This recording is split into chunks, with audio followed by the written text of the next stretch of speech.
ఇది ఇట్లా ఉంటే ఒకసారి ఢిల్లీ నుండి ఎమ్మెల్సీ తీన్మార్ మల్లన్న మనకు అందుబాటులో ఉన్నాడు.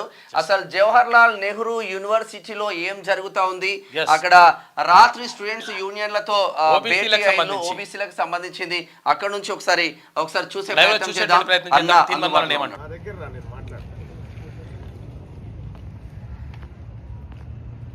జై ఓబీసీ, జై ఓబీసీ, జై ఓబీసీ, జై ఓబీసీ. జై భీమ్రావ్ అంబేద్కర్. ప్రస్తుతం జేఎన్యూ జవహర్లాల్ నెహ్రూ యూనివర్సిటీ ఢిల్లీలో ఉన్నాం.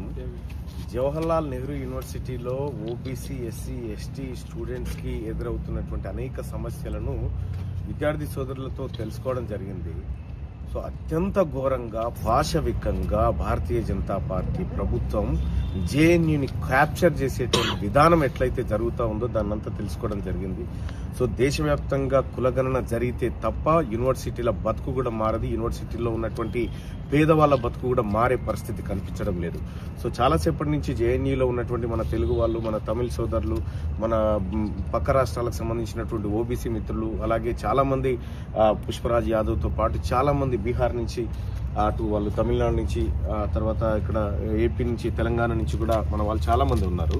వీళ్ళందరితో మాట్లాడితే మిత్రుడు పూణే నుంచి అలాగే మహారాష్ట్ర నుంచి పాల్గొంటా ఉన్నాడు. చాలా ఘోరంగా ఇక్కడ బీసీల పరిస్థితి ఉంది. ఇందులో జేఎన్యూలో 80% of the faculty from upper caste, only SC ST బీసీలు ఉన్నారు. ఆ ఎస్సీ ఎస్టీ బీసీలు కూడా ఓన్లీ ఏబీవీపీ ఆర్ఎస్ఎస్ బ్యాక్గ్రౌండ్ ఉంటేనే ఇందులో ఉంటారు. సో మొత్తానికి ఇక్కడ బీసీలకు, ఎస్సీలకు, ఎస్టీలకు సంఖ్యలు పడ్డటువంటి పరిస్థితి ఉంది. జేఎన్యూని కంప్లీట్ గా క్యాప్చర్ చేసేటువంటి ఆలోచనలో భారతీయ జనతా పార్టీ ఉన్నట్టుగా కనిపిస్తా ఉంది. ఇక్కడ అడ్మిషన్ దొరకాలన్నా, లేకపోతే పిహెచ్డి చేయాలన్నా, లేకపోతే స్కాలర్స్ కి ఒక మంచి రీసెర్చ్ టాపిక్ ఇవ్వాలన్నా, ఏది చేయాలన్నా కూడా ఖచ్చితంగా ఆర్ఎస్ఎస్, ఏబీవీపీ బ్యాక్గ్రౌండ్ ఉండాలనేది ఒక అంతర్గత నిబంధనగా కొనసాగుతా ఉంది. ఇది దేశ రాజధానిలో ఉన్నటువంటి ఒక అత్యుత్తమ జేఎన్యూ యూనివర్సిటీలో జరుగుతున్నటువంటి ఘోరమైన విషయాన్ని ఇవాళ రాత్రి నేను, నాతో పాటు సోదరుడు వట్టెజానయ్య గారు, అలాగే సూర్యారావు గారు, అలాగే మన అర్జున్ గారు, అలాగే రామరాజు గారు, వీళ్ళందరం కూడా ఇక్కడికి వచ్చి తెలుసుకోవడం జరిగింది. సో ఏదేమైనప్పటికీ జేఎన్యూ పక్షాన కూడా తీన్మార్ మల్లన్న వాయిస్ రేజ్ చేయాలనుకుంటున్నాను. ఖచ్చితంగా రేజ్ చేసి యూనివర్సిటీలో మొదటగా క్యాస్ట్ సెన్సస్ చేయాలి.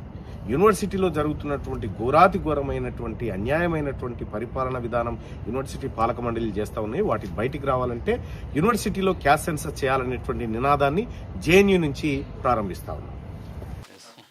ఇది ఓవరాల్ గా జేఎన్యూ యూనివర్సిటీ నుంచి తీన్మార్ మల్లన్న అందించిన సమాచారం. ప్రతి యూనివర్సిటీ అంటే జవహర్లాల్ నెహ్రూ యూనివర్సిటీ ఢిల్లీ వేదికగా ఎంత పెద్ద ఎత్తున ఉంటుందంటే ఏబీవీపీ ఇటు ఈ వింగ్స్ తప్ప ఓబీసీలకు సంబంధించిన వింగులు లేకపోవడం, ఓబీసీలు అన్ని విధాలుగా స్టూడెంట్స్ యూనియన్స్ అన్ని విధాలుగా నష్టపోవడం, దాని ద్వారా అంటే యూనివర్సిటీలోనే బీజం వేస్తూ ఉంటారు. మంచి రాజకీయ నాయకులు కూడా యూనివర్సిటీలోనే తయారవుతూ ఉంటారు. హైదరాబాద్ సెంట్రల్ యూనివర్సిటీని తీసుకున్నాం. హైదరాబాద్ సెంట్రల్ యూనివర్సిటీలో అక్కడ ఓబీసీ వింగ్ ప్రత్యేకంగా ఏర్పాటు చేసిండ్రు. తర్వాత all India OBC students association అని చెప్పేసి ఒకటి ఏర్పాటు చేసేసి, అంటే ఇక్కడనే కాదు మొత్తం దేశవ్యాప్తంగా ఉన్నటువంటి సెంట్రల్ యూనివర్సిటీలు ఏవైతే ఉంటాయో, కేంద్రీయ విశ్వవిద్యాలయాలు ఏవైతే ఉంటాయో వాటిల్లో వీటిని ఏర్పాటు చేసిండ్రు. ఏర్పాటు చేసిన తర్వాత చాలా మార్పులు వచ్చినాయి. వాళ్ళు ఆర్టీఏ చేసిండ్రు. ఆర్టీఏ చేసిన తర్వాత అక్కడ సెంట్రల్ యూనివర్సిటీలో ఎంతమంది ప్రొఫెసర్లు ఓబీసీలకు సంబంధించి ఉన్నారు అని చెప్పేసి ఫస్ట్ తీస్తే చాలా దారుణమైనటువంటి పరిస్థితులు కనిపిస్తున్నాయి. ఆ తర్వాత ఇప్పుడు కొంతవరకు అంటే ఇప్పుడు ఈ ఇన్ఫర్మేషన్ అంతా తీసి అరే ఓబీసీలకు అన్యాయం జరుగుతూ ఉంది, ఓబీసీ స్టూడెంట్స్ అక్కడ అంటే యూనివర్సిటీలో చదవడానికి కూడా అంటే వీళ్ళ కనీసం 27% రిజర్వేషన్ని ఉపయోగించుకోలేనటువంటి దౌర్భాగ్య పరిస్థితి ఏర్పడింది అని చెప్పేసి భావించిండ్రు. కాబట్టి దేశవ్యాప్తంగా ఇప్పుడు లేదు, ఇప్పుడు కొంతవరకు మెరుగైందంట. యాక్చువల్గా 27% కాదు, ఇప్పుడు 9% వరకు ఏమి వచ్చిందని అంటారు. అన్న చెప్పినట్టు జేఎన్యూలో కూడా 80% అగ్రవర్ణాలే ప్రొఫెసర్లు ఎడిపోతారు. కాబట్టి వీటితో పాటు ఇంకొకటి ఏంటంటే టెక్నాలజీకి సంబంధించినటువంటి ఐఐటీలో, తర్వాత ఐఐఎంఎంలో ఇవన్నీ ఉంటాయి కదా, వీటిల్లో అయితే అసలు యాక్చువల్గా బీసీలకు, ఎస్సీ ఎస్టీలకు వీళ్ళకు అవకాశం లేకుండా చేస్తున్నారు. దీనివల్ల చాలా నష్టం జరుగుతూ ఉంది.